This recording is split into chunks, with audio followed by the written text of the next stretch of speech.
On July 27, 2019, what seemed like an ordinary day in a quiet suburban home in Markham, Ontario, became the setting for an unimaginable crime. 4 members of the same family, mother, father, sister, and grandmother, lost their lives in the place they felt safest. The person responsible for this horrific act? Their own son, Menhaz Zaman.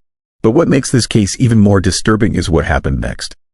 Instead of hiding what he had done, Menhaz took to an online gaming community on Discord and confessed his crimes in real time. He described his actions in detail, leaving his online friends horrified. At first, they thought it was some kind of twisted joke, but as the chilling details kept coming, they realized the terrifying truth. What would drive a young man, seemingly quiet and respectful, to commit such an unthinkable act? Why did he feel the need to share it with strangers online? And how did a web of lies spanning 4 years finally unravel in the most tragic way possible?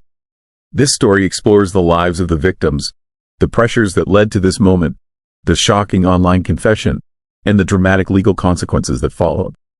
It is a case that shook an entire community and left many questioning the dangers of hidden struggles, unchecked deception, and the dark corners of the internet where real-life horrors sometimes unfold. The Zaman family embodied the immigrant dream, representing the aspirations and struggles of countless families who leave their homeland in search of a better future. Originally from Bangladesh, Menhaz Zaman and his wife, Menhaz Begum, emigrated to Canada in the late 1980s with hopes of providing their children with opportunities they never had. Leaving behind familiar surroundings, friends, and extended family, they embarked on a journey that required resilience, sacrifice, and hard work. Settling in the diverse community of Scarborough, Ontario, the couple initially faced financial hardships, like many new immigrants. However, their unwavering dedication to building a secure life kept them moving forward. Menhaz, a quiet but determined man, took on various jobs before securing work as a taxi driver for Beck Taxi.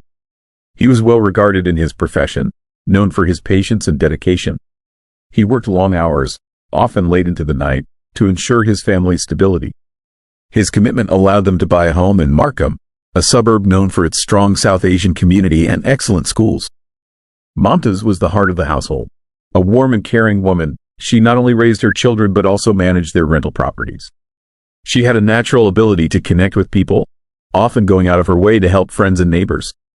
Known for her impeccable fashion sense, she took pride in dressing well and maintaining a beautiful home. She was a devout Muslim, instilling values of honesty, kindness, and discipline in her children. Their 2 children, Menhaz and Melissa, were the pride and joy of their parents.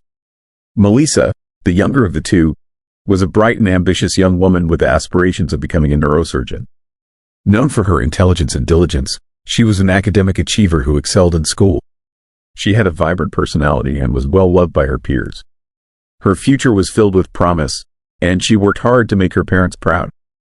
Menhaz, their eldest child, was expected to follow a similar path of success. As the firstborn, there were high expectations placed upon him, especially within the cultural framework of South Asian families, where the eldest son is often seen as the pillar of responsibility. From an early age, Menhaz appeared to be a dutiful son, respectful, obedient, and academically inclined. His parents envisioned a bright future for him, hoping he would become an engineer, a career they believed would provide him with financial security and social status. The Zaman household was one of structure and discipline. Family gatherings, religious observances, and shared meals were integral parts of their daily lives. Despite their demanding schedules, Menhaz and Menhaz made time for their children, encouraging them to pursue their dreams and work hard in school. They provided their children with a comfortable life, enrolling them in good schools and ensuring they had access to the best opportunities. They were a family deeply connected by their faith and culture. Attending the mosque together, celebrating Eid, and maintaining traditions from Bangladesh were ways in which they reinforced their values. Their home was filled with love and discipline, but it was also rooted in expectations, ones that Menhaz, unbeknownst to them, had been unable to meet. On the surface, the Zamans were the perfect family, hardworking, supportive, and successful. They had built a life of security and prosperity, believing their sacrifices had ensured their children's bright futures. But beneath this carefully maintained image, a dark truth was lurking, one that would soon unravel in the most horrific way imaginable. To those around him, Menhaz Zaman seemed like the perfect son. He was quiet, well-mannered, and respectful to his parents, never showing outward signs of rebellion or defiance. His parents, Monaruz and Momtaz, had high expectations for him, believing that his future as an engineer was secure. But behind the image of a dutiful son, Menhaz was slowly unraveling, consumed by deception and an ever-deepening sense of failure. Menhaz had always been a reserved child, keeping mostly to himself. Unlike his younger sister, Melissa, who was ambitious and social, Menhaz preferred solitude, often spending hours alone in his room, absorbed in video games. Though he performed decently in high school, his transition to college proved to be much more difficult than expected. After graduating high school, Menhaz enrolled in an electronics engineering program at Seneca College in Toronto, following his parents' wishes. But from the very beginning, he struggled to keep up with the coursework. The rigorous demands of his program overwhelmed him, and soon, he found himself failing classes. Instead of seeking help or telling his parents about his difficulties, Menhaz made a fateful decision. He dropped out of college in 2015 but never told his family. What followed was a years-long deception that grew more intricate with time. Every morning, he would leave the house, pretending to go to school, only to spend the day at a nearby shopping mall, a gym, or playing video games at an internet cafe. He fabricated an elaborate lie, telling his parents that he was progressing well in his studies and on track to graduate. For 4 years, Menhaz maintained this illusion, deceiving not only his parents but also extended family members and friends. He avoided social gatherings where he might be questioned about his academic progress. When relatives inquired about his studies, he provided vague but convincing responses, always reassuring them that he was doing well. As time went on, his lies became more complex. He pretended to be working on school projects, studying late at the library, and preparing for exams. His parents, proud of their son's supposed dedication, never suspected the truth. He even faked stories about internship opportunities and job prospects, further solidifying the illusion that he was on his way to becoming an engineer. But as his supposed graduation date in 2019 approached, Menhaz felt the crushing weight of reality. His parents were eagerly anticipating his convocation ceremony, expecting to see their son walk across the stage and receive his diploma. They had worked tirelessly to give him a good life, and now they were about to find out that he had been lying to them for years. The fear of being exposed consumed him. He later admitted that he had been contemplating drastic measures for 3 years, unable to bear the thought of his family discovering the truth. He believed that the shame of his failure would devastate them. In his mind, he saw only 2 options: either confess and face their disappointment or eliminate the possibility of them ever knowing. As his parents' excitement grew in the weeks leading up to his supposed graduation, Menhaz became increasingly withdrawn. He spent more time online, immersing himself in gaming and chat forums where he expressed nihilistic thoughts.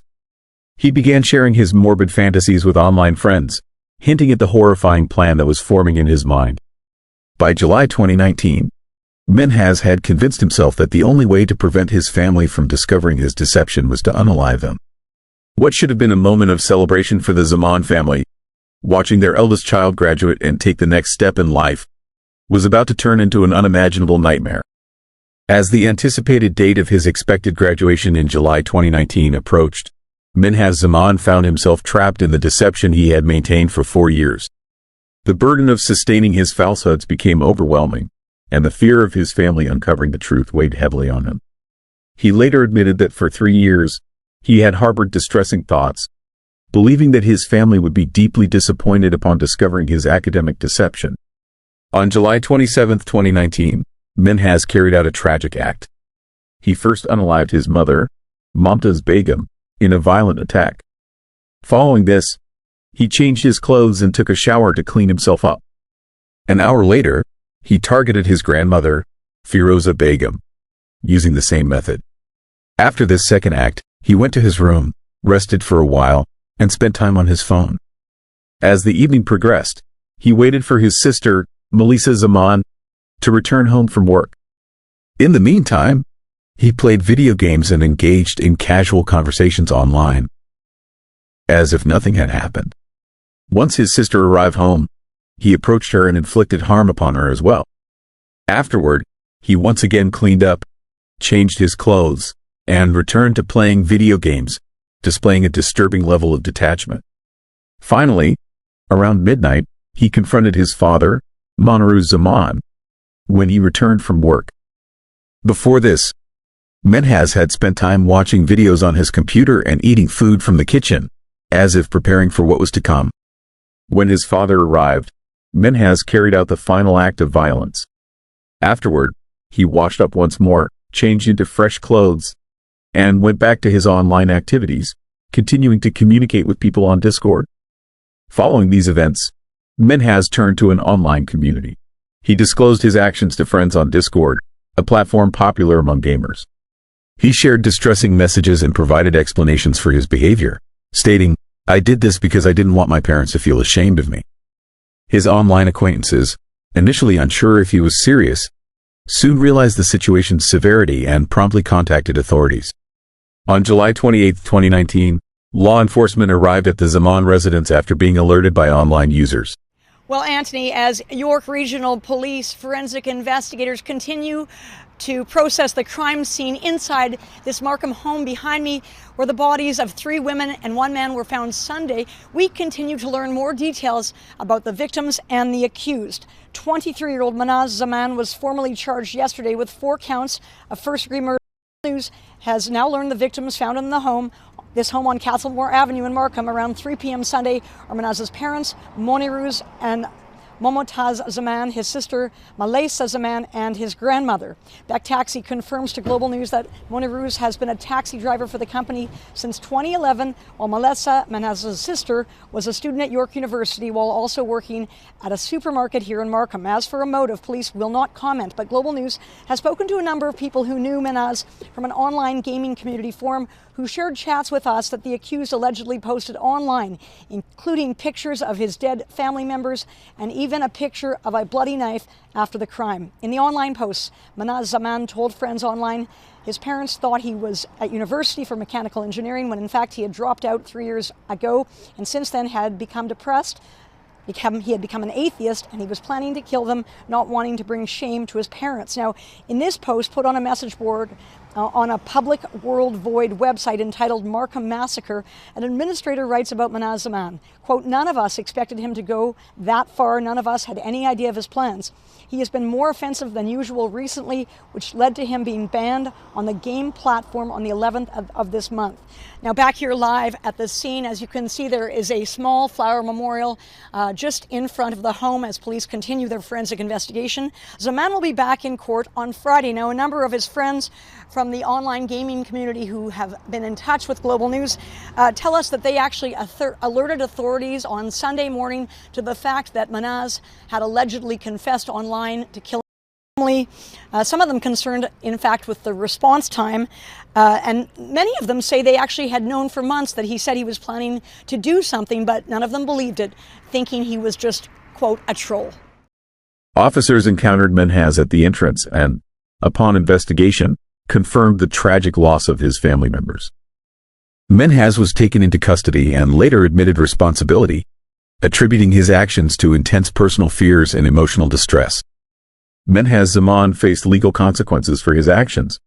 In court, he accepted responsibility for 3 counts of first-degree charges and 1 count of second-degree charges. He was sentenced to life in prison with no possibility of parole for 40 years, ensuring he would remain incarcerated until at least the age of 64. Life in jail without a chance of parole for 40 years. That was the sentence handed down today to Menhaz Zaman, the 24-year-old who led a double life and killed his entire family.